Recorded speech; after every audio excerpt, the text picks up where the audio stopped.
নুসরাত জাহান আপনি লিখেছেন, আল্লাহ শেষ বিচারের দিন জালেমকে কি শাস্তি দিবেন? জালেমের বিচার কি শুধু আখিরাতেই হবে নাকি দুনিয়াতেও হবে? আর মুসলিম যদি সবর করে তাহলে আল্লাহর পক্ষ থেকে তার কি পুরস্কার হবে? দেখুন, আল্লাহ রাব্বুল আলামিন কোরআনে কারিমে বলেছেন, ওয়ালা ইন সাবারতুম লাহু খায়রুল লিস-সাবিরিন। যদি কেউ তোমাকে কষ্ট দেয় তাহলে তুমি যদি ধৈর্য ধারণ করো সেটা ধৈর্যশীলদের জন্য সর্বোত্তম হয়। প্রথমত ধৈর্যের বিনিময় হলো জান্নাত। আস-সাবরু সাওয়াবুহু আল জান্নাহ। ধৈর্যের বিনিময় জান্নাত। দ্বিতীয়ত হলো ইন্নাল্লাহা মা'আস সাবিরিন। ধৈর্যশীলের সঙ্গে আল্লাহ থাকেন। অতএব ধৈর্যশীলের জন্য আর কিছুর প্রয়োজন নাই এই পুরস্কার শোনার পর।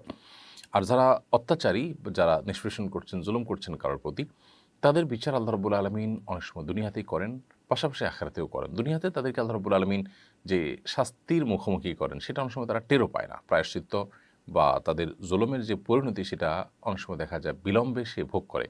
কিন্তু ভোগ করেই। আর আখিরাতে যে শাস্তি হবে, সেটা হবে বিভিন্নভাবে। কোনো ক্ষেত্রে যেই জুলুম করেছে, সেই জুলুমের কারণে মাজলুম ব্যক্তির মাজলুম ব্যক্তির আ আমলনামায় জালেমের সওয়াব আল্লাহ তাআলা দিয়ে দিবেন। ওই জুলুমের আনুপাতিক হারে যে পরিমাণ সওয়াব প্রাপ্য হতে পারে সে পরিমাণ। কষ্ট করে সে আমল করবে, পেয়ে যাবে মাজলুম। অথবা মাজলুম ব্যক্তি, অত্যাচারিত ব্যক্তির পাপের বোঝা চাপিয়ে দেওয়া হবে জালেমের উপরে এবং মাজলুম ব্যক্তিকে নিষ্কৃতি দেওয়া হবে। এর চাইতে বড় সুবিচার আর এর চাইতে বড় সান্ত্বনার বিষয়, এর চাইতে বড় আনন্দের বিষয় মাজলুমের জন্য, অত্যাচারিত ব্যক্তির জন্য কিয়ামতের ময়দানে আর কিছুই হবে না।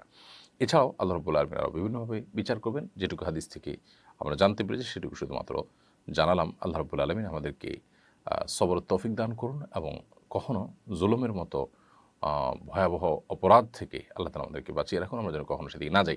আয-যুলমু যুলুমাতুন ইয়াওমাল কিয়ামাহ। নবী সাল্লাল্লাহু আলাইহি ওয়াসাল্লাম বলেছেন, জুলুম দুনিয়াতে আমরা যদি কেউ এটা করি তাহলে সেক্ষেত্রে কিয়ামতের দিন সেটা বহুমুখী অন্ধকার হয়ে আমাদের সামনে আবির্ভূত হবে।